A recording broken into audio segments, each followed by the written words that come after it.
Hey guys, it's Eclecticallyme. Today I'm going to show you a package I got from Llewellyn. I was so excited. Their PR team sent me some new books, so I was going to do an unboxing with you guys and just show you. I've kind of flicked through some of the books, so I'll kind of give you a brief of some of the ones that I've had a look at. If there's any that you guys are interested in that you want me to actually review on its own, let me know. So we're just going to start off with the PR that came with the package. As you guys can see, these are just some new things coming out. So there's a new book.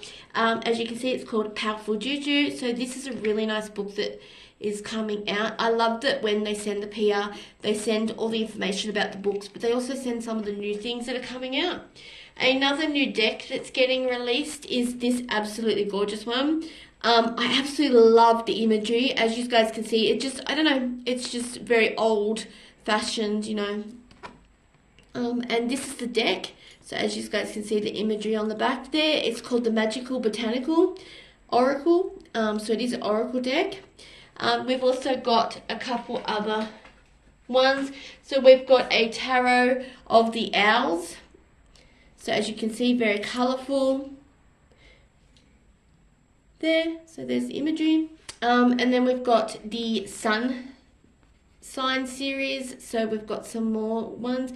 This is all about the different astrology and what it means in witchcraft.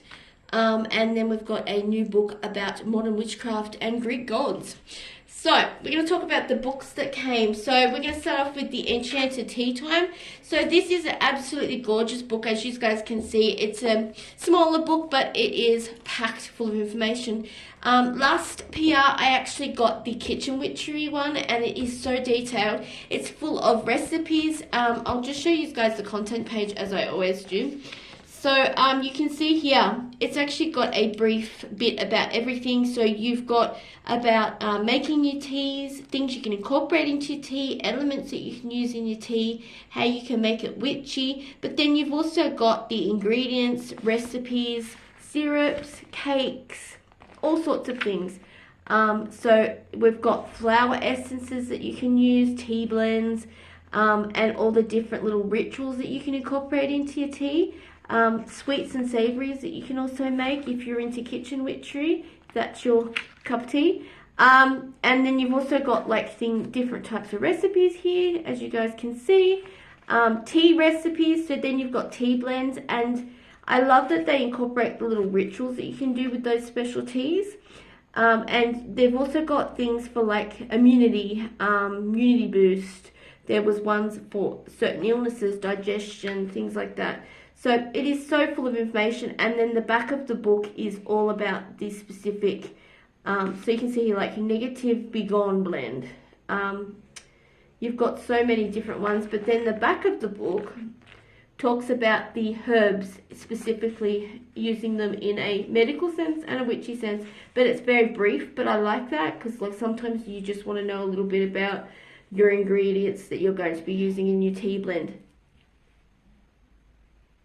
And then, okay, the next one is Container Magic. This one is a really detailed book. It is all about different container spells that you can incorporate into your witchcraft. Again, it is about, so like in here, it is a small book, but it is packed with information.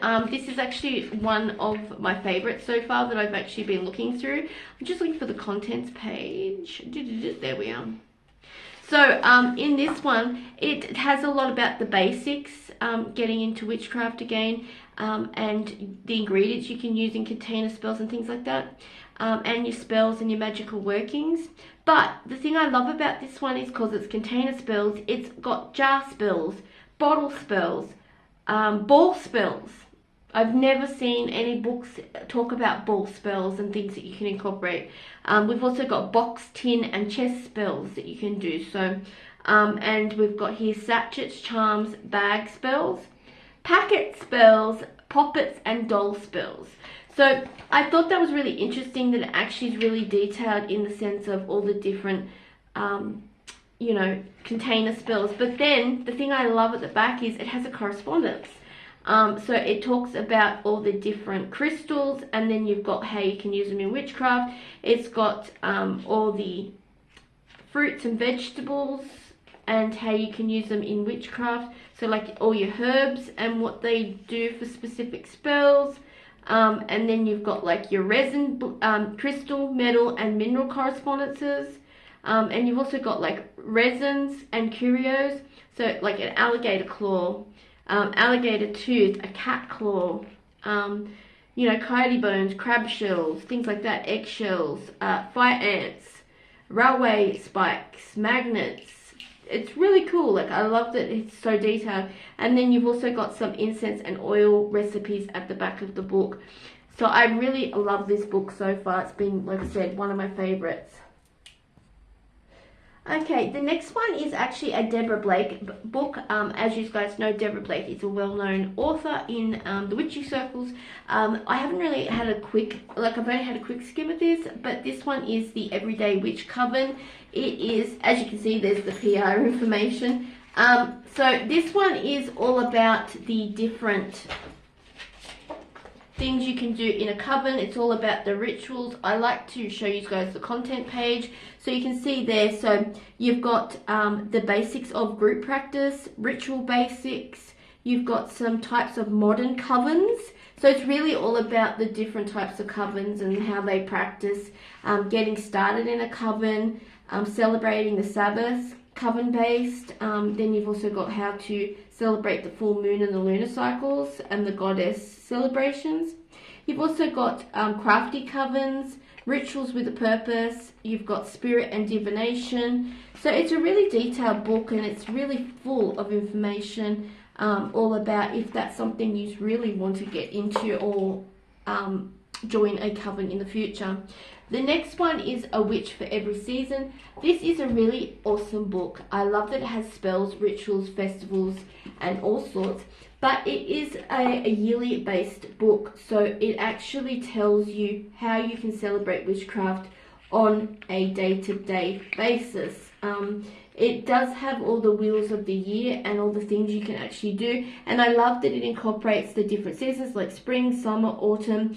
And as you can see right there, there actually is a lot of recipes, spells, DIYs, and things that you actually can do, little rituals. And I just really love that it is a book that actually specifically tells you for seasons. And I love that, like you can see there, this one is like, you've got the moon and law and magic of the time of year. You've also got the recipes. You've got egg decorating, so you've got all about the traditions of that season. You've also got the holidays that are in that season. You've got all about that season, so like Ostara, little activities that you can do. And as you can see, Good Friday, and it tells you what you can actually do on that Good Friday. It's got recipes for hot cross buns, and I just really like that, how detailed it is.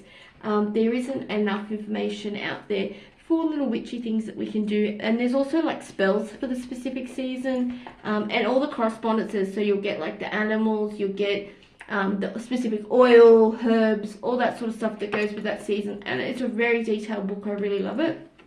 Okay, so the next book is Creating and Performing Rituals. This one is a book that I haven't had a really long hard look at. Again, like I said, I will go through these books and do a bit of a review on them, but if you want a more in-depth review, let me know.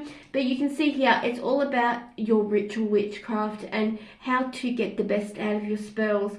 So understanding the ritual, things that you can do during your ritual to make it an impact, your magical timing, planning, all that kind of stuff, your supplies for your ritual, and your correspondences.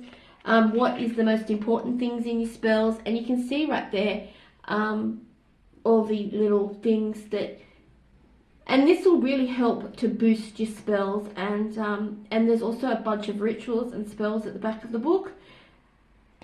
So this is a cute little book to incorporate into your practice. Okay, the next book we're going to do is The Path of the Moonlight Hedge. So this is just discovering the magic of animalistic witchcraft. So it's learning all about the lore and things like that. So you've got here the healing journey, you've got art of magic, rekindling your soul, first contact with the spirit of the land, and things like that. This isn't a book that I have had a lot of look through, but it has been really interesting in the fact that it talks about how you can incorporate animalism into your witchcraft, and how you can talking about like your spirit guides and things like that. And there's little exercises that you can do. As you can see, setting intentions is one there, and there's little rituals and spells and things, and it's really interesting, and it's all about like grounding and things like that. There is a lot of information in that book, but I will look over it a bit more. The next book is, this author is absolutely amazing, Matt Llewellyn. He has another book, The Psychic Witch, and it was really popular. This is his second book. It's called Mastering Magic, and it's a course of spell crafting for the Psychic Witch. Matt Llewellyn is really into psychic witchcraft and divination, and a lot of his books. His last book is absolutely fantastic if you're wanting to learn about divination and things like that. But this one, as you can see, is all about spells, the formulas, and things that you can do, consecration. Then you've also got like the mysteries behind magic, and is there any physical items necessary for magic, spells versus prayers, and then you've also got all the science behind witchcraft and things like that. But I just really like Matt Llewellyn's books, and he goes into a lot of detail. He also incorporates a lot of exercises and rituals and things into his books. So you can see there, approaching the mysteries, but then you've also got talking about when you're doing your spells and things like that, things that you can include into your spells, the difference between cleansing and purification. You've also got spiritual shapes and spiritual spaces, tools that you can use in your witchcraft, syncing with the sun, moon, and sessions, so how you can incorporate those times of day into your spells. You've got all about the moon, new moon, waving moon, and all the moon cycles. Then you've also got the planetary energies and how you can incorporate them into your witchcraft. Then you've also got here the zodiacs and incorporating them into witchcraft, cardinal energy, fixed energy, and all the different types of energy, and boosting your spells with using energy and also transmutation. The next thing is one of my other favorite books that I've looked at so far. This is a line of books that they actually have. They have a multitude. I think they have a kitchen witchery one, and they also have another gardeny one, I think. But it's called the Hearth Witch Garden Herbal, and this is absolutely an amazing book. I absolutely love this book.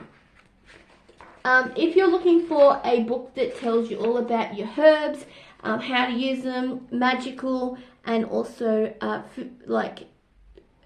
witchcraft, how to incorporate them into witchcraft, like what the set intentions are and things like that, and tips and things, this is your book. It is so detailed. It kind of reminds me of Cunningham, if you've ever read Cunningham's herb book, but this one is a more updated one. I have been looking for a long time for a book that had very detailed herbal information, and this one has actually blown me away. As you can see, it talks about the witch's garden, maintaining balance and things that you can do, garden care, planting, the moon gardening, spirits in your garden, and the fae. It also talks about flowers and how you can incorporate them. It also talks about the spirits and energies within your garden and your land. But the great thing is, as you can see, there is many spells. So you've got garden spells. It also talks about the weather and how you can incorporate that into witchcraft. You've also got how your garden is a pharmacy and things that you can use it for healing properties. And then you've also got harvesting, storing, and how to dry out your herbs. But then it also goes into an A to Z herbal guide. So I will quickly show you that.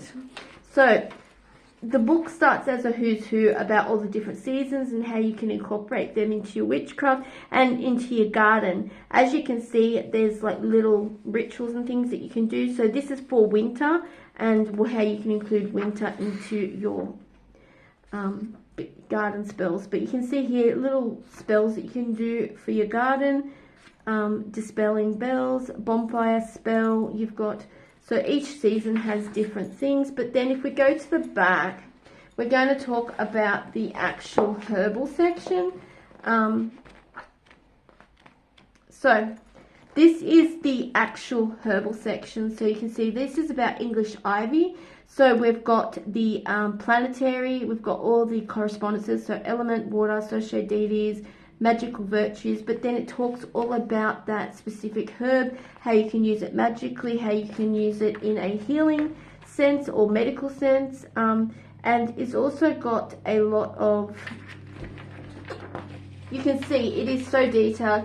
So here is all your information on English ivy. So it goes into a lot of detail about each herb that you're going to incorporate, and then you keep going, and then it also talks about your magical uses. So that's all talking specifically about the herb and how you can look after it and use it in your garden and care for it. But then you've got your magical uses, you've also got your culinary uses, cosmetic uses, and your medical uses. That is the awesome part of it. But the thing I love the most is, because I am a DIY girl and I love crafting my own witchcraft stuff, here in this section, recipes.